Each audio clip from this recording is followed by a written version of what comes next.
পাপ করবে তা জেনেও আল্লাহ কেন বানাইলেন? অনেকে চিন্তার স্বাধীনতার কথা বলেন যে আল্লাহ স্বাধীনতা দিয়ে পাঠাইছেন, তাই পাপ করলে দোষ মানুষেরই। কিন্তু আল্লাহ তো এটাও জানতেন যে স্বাধীন হলেও অধিকাংশ মানুষ পাপই করবে। তাহলে কি বলা যায় আল্লাহ জাহান্নামে যাওয়ার জন্যই আমাদের বানাইছেন? এটা কি জুলুম না? ভাই আহমদ মুসা, এই প্রশ্নটি আপনার মতো আরও হয়তো অনেকের। আমরা এই প্রশ্ন উত্তরে অনেক দীর্ঘ আলোচনা করতে পারলে ভালো হতো, কিন্তু আমাদের হাতে সে সময় নেই। আমি খুব সংক্ষিপ্তভাবে বলার চেষ্টা করি। প্রথমত, আল্লাহ সংক্রান্ত যত প্রশ্ন আছে আমাদের, এই বেশিরভাগ প্রশ্নের গোড়ায় একটা বড় ধরনের গলদ আছে। সে গলদটা হলো, আমরা আল্লাহকে আমাদের মতো ধরে নিয়ে প্রশ্ন করি।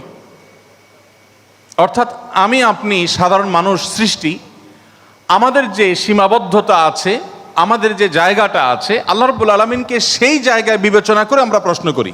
এটা হলো প্রশ্নের গোড়ায় গলদ। যেমন কেউ যখন প্রশ্ন করে যে আচ্ছা, আমাদেরকে আল্লাহ সৃষ্টি করেছেন, তাহলে আল্লাহকে কে সৃষ্টি করেছেন? নাউজুবিল্লাহ। এরকম প্রশ্ন অনেকে করেন।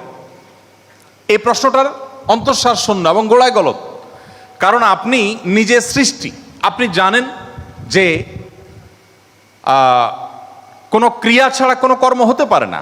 সেজন্য আপনি নিজে সৃষ্টি হয়েছেন, আপনার স্রষ্টার সন্ধান করছেন যে আমি সৃষ্টি যেহেতু হয়েছে, আমার স্রষ্টা নিশ্চয়ই আছে। ভালো কথা। এখন আল্লাহকেও আপনি আপনার মতো করে ভাবছেন যে তাহলে তারও স্রষ্টা দরকার। তারও যদি স্রষ্টা থাকে তাহলে তিনি স্রষ্টা হলেন কিভাবে?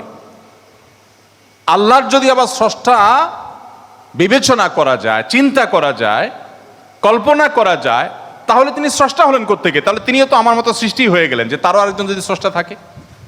আল্লাহর কোনো স্রষ্টা থাকবে না, তিনি নিজেই স্বয়ং সম্পূর্ণ। এটা তো অবশ্যম্ভাবী, কারণ সৃষ্টি জগতের আমরা সবাই যখন সৃষ্টি, তাই সকল সৃষ্টির তো স্রষ্টা দরকার। তো স্রষ্টার যদি আবার মনে করেন যে তার আবার সৃষ্টিকর্তাকে, তাহলে সেক্ষেত্রে তিনি স্রষ্টা হলেন কই? তাকে তো আপনি আপনার মতো করে ভাবছেন। তো এইরকম গোড়ায় কিছু গলদ থাকে। এই প্রশ্ন উত্তরে আমি বলি, কোরআনে কারিমে আল্লাহ তাআলা বলেছেন লা ইউসআলু আম্মা ইয়াফআল ওয়া হুম ইউসআলুন। মহান আল্লাহ তাআলা তার নিজের সত্তা সম্পর্কে বলছেন, সৃষ্টিকর্তা, তার তো কোনো স্রষ্টা নেই, তার উপরে কেউ নেই, তিনি কার কাছে জবাবদিহি করবেন? তার কোনো কাজের জন্য তিনি কারোর কাছে জবাবদিহি করেন না, কিন্তু সবাইকে তার কাছে জবাবদিহি করতে হয়। এখন আপনি যদি আল্লাহর কাছে কোনো বিষয়ে প্রশ্ন রাখেন, আল্লাহর ব্যাপারে আপনার যদি প্রশ্ন জাগে, তাহলে তার মানে আপনি আল্লাহকে জবাবদিহিতার আওতায় আনতে চাচ্ছেন।